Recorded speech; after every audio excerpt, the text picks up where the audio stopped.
आज हम लोग पढ़ेंगे क्लास 10 का इकोनॉमिक्स चैप्टर 2 भारतीय अर्थव्यवस्था के क्षेत्रक। चलिए आज हम लोग समझते हैं भारतीय अर्थव्यवस्था का क्षेत्रक के बारे में। हम लोग क्या देख रहे हैं, इस चित्र में देख रहे हैं सभी लोग, समाज के जो लोग हैं, है ना, अपनी अपनी आजीविका कमाने के लिए विभिन्न प्रकार की गतिविधियों में लगे हैं। कोई कोई वस्तु का सृजन कर रहा है ना, कोई सेवा दे रहा है, कोई वस्तु को बेच रहा है, कोई उत्पादन कर रहा है। अर्थात समाज के सभी लोग अपनी आजीविका कमाने के लिए विभिन्न प्रकार की आर्थिक गतिविधियों में लगे हैं। ये चित्र हमको यही समझा रहा है।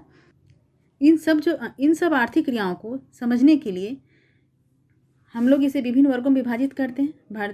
तो जो भारतीय अर्थव्यवस्था का क्षेत्रक है, इसके मानदंड जो हैं बहुत अलग अलग हैं। लेकिन हम लोग को जो इस किताब में पढ़ना है, जो हमारे पाठ्य पुस्तक में है, वो अर्थव्यवस्था का जो मानदंड है उसमें 3 चीज़ों पर चर्चा की गई है। एक प्राथमिक क्षेत्र, द्वितीय क्षेत्र और तृतीय क्षेत्र के बारे में। दूसरा जो हमारा किया गया है संगठित और असंगठित क्षेत्र के विषय में। और तीसरा जो हमारा इसमें लोग पढ़ेंगे सार्वजनिक क्षेत्र और निजी। तो सबसे पहले हम लोग अध्ययन करते हैं जिसका वर्गीकरण किया गया है। जो इस अध्याय में जो 3 प्रकार के वर्गीकरण हैं, इस अध्याय में 3 प्रकार के वर्गीकरण की चर्चा की गई है। प्राथमिक, द्वितीयक, तृतीयक, संगठित, असंगठित और सार्वजनिक और निजी क्षेत्र के बारे में। तो सबसे पहले हम लोग पढ़ते हैं प्राथमिक क्षेत्र के बारे में। देखिए, प्राथमिक क्षेत्र को हम लोग कृषि एवं सहायक क्षेत्र भी कहते हैं। इसके अधिकांश जो उत्पाद होते हैं प्राकृतिक उत्पाद से होते हैं, जैसे कृषि, डेयरी, मत्स्यन और वन से, है ना। इसमें प्राकृतिक संसाधनों का उपयोग करके किसी वस्तु का उत्पादन किया जाता है।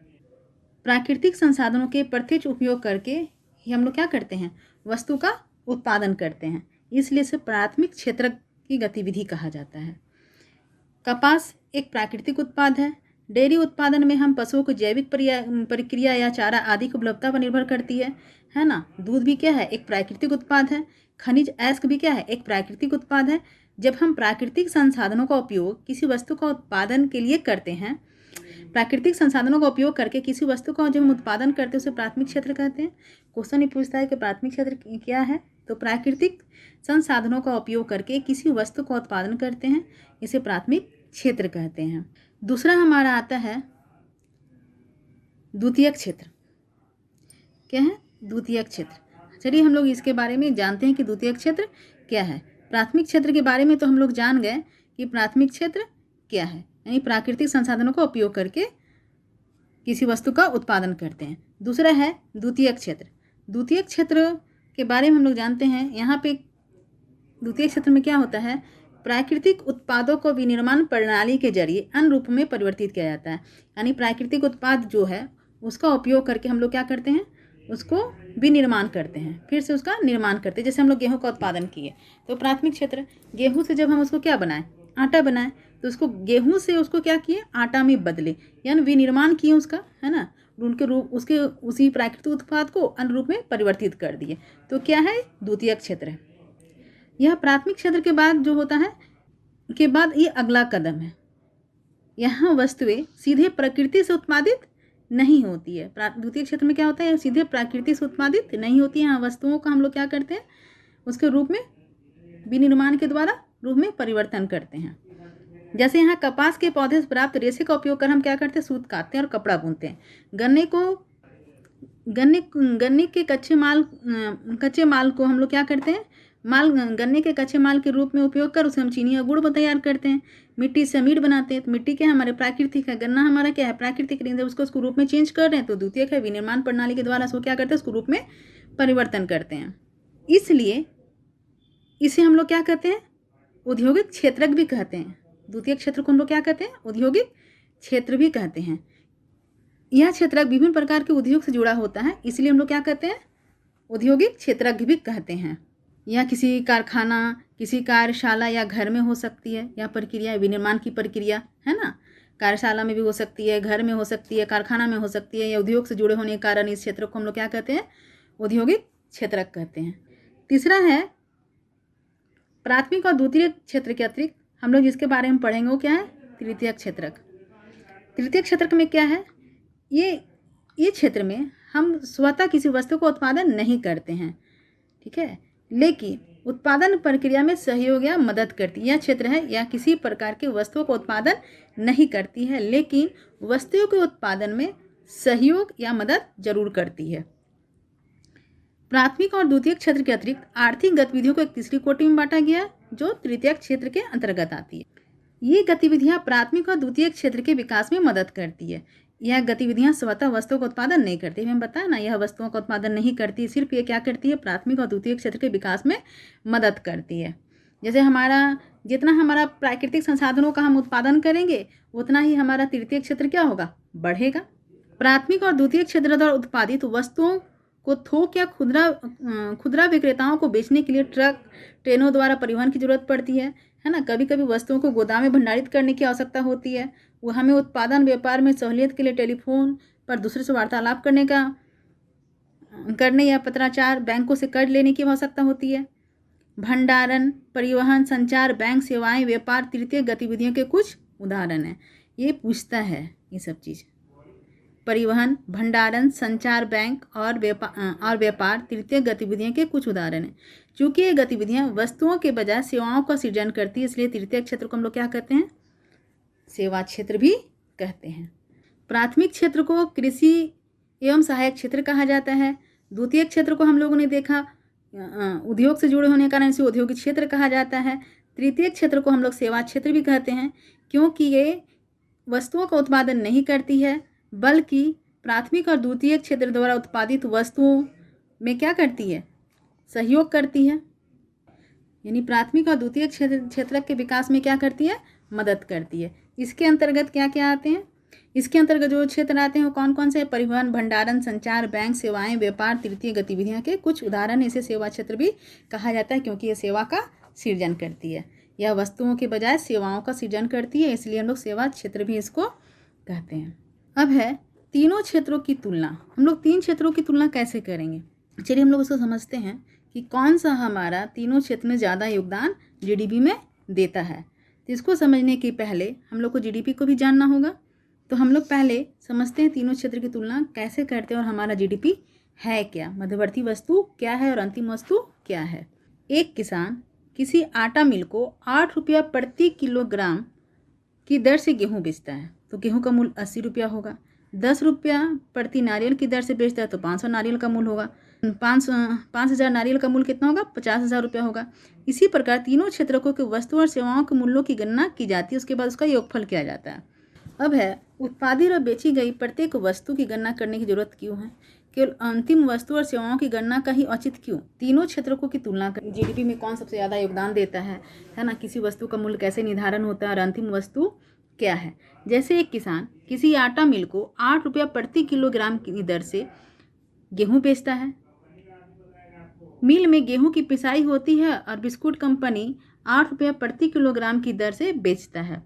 बिस्कुट कंपनी आटा के साथ चीनी या तेल जैसी वस्तुओं का उपयोग करता है, बिस्कुट के 4 पैकेट बनाती है और वह बाजार में उपभोक्ता को 60 रुपया बिस्कुट बेचती है। अतः यह बिस्कुट ही अंतिम उत्पाद है। अब बिस्कुट के बाद कोई वस्तु बनेगी नहीं। अंतिम वस्तु जो उपभोक्ता के साथ कि यह वस्तु क्या हो रहा है, उपभोक्ताओं तक पहुंचती है। केवल अंतिम वस्तु और सेवाओं की गणना ही क्यों की जाती है, ये भी सवाल है। अंतिम वस्तु और सेवाओं की गणना क्यों की जाती है। अगर हम एक ही उत्पाद को अगर हम लोग माइंड से देखें, जैसे गेहूं को किसान के पास से कैसा, किसान ने कितना बेचा 8 में, फिर बिस्कुट मालिक ने उसको कैसा बेचा 10 रुपया में, और उसके बाद जब अंतिम वस्तु जब बिस्कुट तैयार हो गई तो उसको हम लोग 60 रुपया में करें। उस 60 रुपया में ही मध्यवर्ती वस्तु का मूल्य शामिल है। यानी गेहूं और आटा जैसी वस्तु क्या हो गई, मध्यवर्ती वस्तु हो गई, और बिस्कुट क्या हो गया, अंतिम वस्तु हो गया। बिस्कुट ही उपभोक्ता तक लास्ट में वो पहुंच रहा है और इसी अंतिम वस्तु के मूल्य में ही मध्यवर्ती वस्तुओं का मूल्य भी शामिल है। जब हम एक ही वस्तु के मूल्य की गणना कई बार करते हैं तो हम अंतिम वस्तु जब हम एक ही वस्तु के मूल्य की गणना हम कई बार करते हैं तो अंतिम वस्तु बिस्कुट रूप में मूल्य की कई बार गणना होगी, है ना, जिससे उसका मूल्य क्या होगा, बहुत ज़्यादा बढ़ जाएगा। तो यही हमारा जीडीपी क्या है, किसी विशेष वर्ष में प्रत्येक क्षेत्रक द्वारा उत्पादित अंतिम वस्तु और सेवाओं का मूल्य उस वर्ष के क्षेत्रक के कुल उत्पादन का जानकारी प्रदान करता है।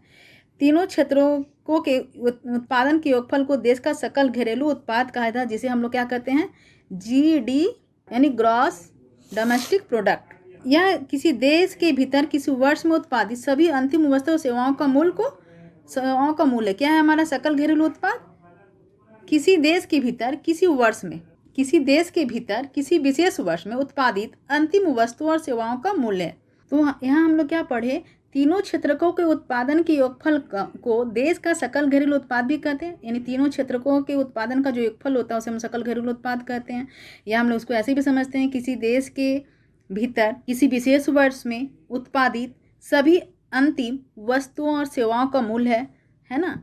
और हमारा जो सकल घरेलू उत्पाद है अर्थव्यवस्था की विशालता को प्रदर्शित करता है। और इसको मापने का जो काम है, जैसे इसको मापने जैसा कठिन कार्य कौन करते हैं? केंद्र सरकार के मंत्रालय द्वारा किया जाता है। किसी विशेष वर्ष में प्रत्येक क्षेत्रक द्वारा उत्पादित अंतिम वस्तुओं और सेवाओं का मूल्य उस वर्ष में क्षेत्रक के कुल उत्पादन की जानकारी प्रदान करता है। अब हम लोग देखेंगे भारत में प्राथमिक, द्वितीयक और तृतीयक क्षेत्र में किसका ज़्यादा योगदान है। सबसे ज़्यादा जीडीपी हमको कौन देता है, किसका ज़्यादा से ज़्यादा योगदान है। तो इसको चलिए एक डायग्राम दिया है हमारी ही बुक में, तो हम लोग अपने चैप्टर में देखते हैं। इसमें कंपेयर किया गया है 1973 से 74 और 2013 और 14 का कंपेयर किया गया कि कौन सा क्षेत्र का ज़्यादा। हम लोग इस डायग्राम में देख रहे हैं 1973-74 का कंपेयर किया जा रहा है इसमें 2013 और 14 में। तो हम लोग देख रहे हैं इस 40 वर्षों में है ना सभी क्षेत्रकों के उत्पादन में वृद्धि हुई है।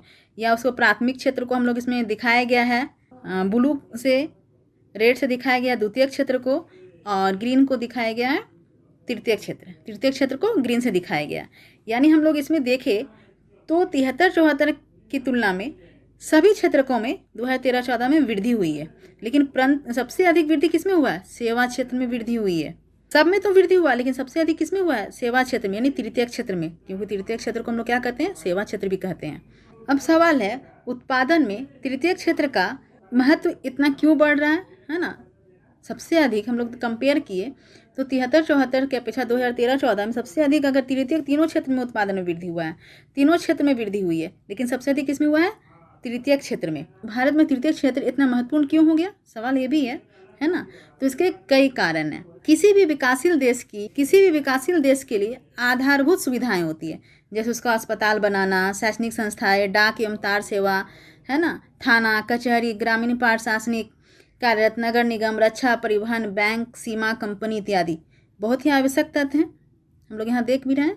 हम लोग अब देखेंगे कि उत्पादन में तृतीय क्षेत्र का बढ़ता महत्व क्यों, इतना इसका क्षेत्र में वृद्धि की जा रही है सेवा क्षेत्र में। तो सबसे पहले इसके कई कारण हो सकते हैं। तृतीय क्षेत्र का महत्व बढ़ने का कई कारण हो सकते हैं। पहला कारण दिया है कि किसी भी देश में अनेक सेवाएं होती हैं, जैसे अस्पताल, शैक्षणिक संस्थाएं, डाक एवं तार सेवा, कचहरी, ग्रामीण प्रशासनिक कार्यालय, नगर निगम, रक्षा, परिवहन, बैंक, बीमा कंपनी इत्यादि की आवश्यकता होती है। इसे बुनियादी सेवा माना जाता है। किसी भी विकासशील देश में इन सेवाओं के प्रबंधन की जिम्मेदारी किसको उठाना पड़ता है? सरकार को, किसी भी विकासशील देश। दूसरा हम लोग इसका कारण देखेंगे, क्या कारण है जो हमारा तृतीय क्षेत्र का महत्व इतना बढ़ता जा रहा है? कृषि एवं उद्योग के विकास से परिवहन, व्यापार, भंडारण जैसी सेवाओं का विकास होता है। प्राथमिक और द्वितीय क्षेत्र का विकास जितना अधिक होगा, ऐसी सेवाओं की मांग उतनी ही होगी, है कि नहीं। पहला कारण तो हम लोग देख लिए। दूसरा कारण में है, जितना प्राथमिक और द्वितीय क्षेत्र का विकास होगा, जितना अधिक होगा, है ना, ऐसी सेवाओं की मांग भी उतनी ही अधिक होगी। क्यों? क्योंकि मान लीजिए हम लोग वस्तुओं को उत्पादन कर रहे हैं, तो उसको औद्योगिक क्षेत्र में परिवर्तन कर रहे हैं, फिर उस वस्तु को, उत्पादित वस्तु को एक स्थान से दूसरे स्थान ले जाने के लिए हम लोग क्या चाहिए? यातायात चाहिए, है ना, संचार के साधन चाहिए। हमारे इनकम बहुत ज़्यादा होने लगे हैं, तो हम लोग उसमें क्या कर रहे हैं? उस इनकम को हम लोग कहीं ना कहीं रेस्टोरेंट में जाके खर्च कर रहे हैं, है ना, हम लोग बैंक में उसको जमा कर रहे हैं अपनी इनकम को। ठीक है, इसलिए कहा गया है जितना हमारा प्राथमिक और द्वितीय क्षेत्र का विकास जितना अधिक होगा, हमारी सेवाओं की मांग भी क्या होगी? उतनी ही अधिक होगी। चलिए हम लोग तीसरा कारण को देखते हैं। तीसरा कारण क्या ऐसा कारण है जिसके कारण भारतीय अर्थव्यवस्था में सबसे अधिक अगर वृद्धि हुई है तो सेवा क्षेत्र में हुई है इन 40 सालों में। अन्य सेवाओं में है रेस्टोरेंट, पर्यटन, शॉपिंग, निजी अस्पताल, निजी विद्यालय, व्यावसायिक प्रशिक्षण इत्यादि। चौथा कारण है तृतीय क्षेत्र का बढ़ता महत्व का चौथा कारण सूचना एवं संचार प्रौद्योगिकी पर आधारित कुछ नवीनतम सेवाएं महत्वपूर्ण पढ़ाई हो गई हैं, और इन सेवाओं को उत्पादन में क्या हो रही है? वृद्धि हो रही है। इन नवीन सेवाओं में कौन कौन नवीन सेवाएं हैं? जैसे सेवा क्षेत्र की सभी सेवाओं में समान रूप से वृद्धि नहीं हो रही है। भारत में सेवा क्षेत्र कई तरह के लोगों को नियोजित होती है।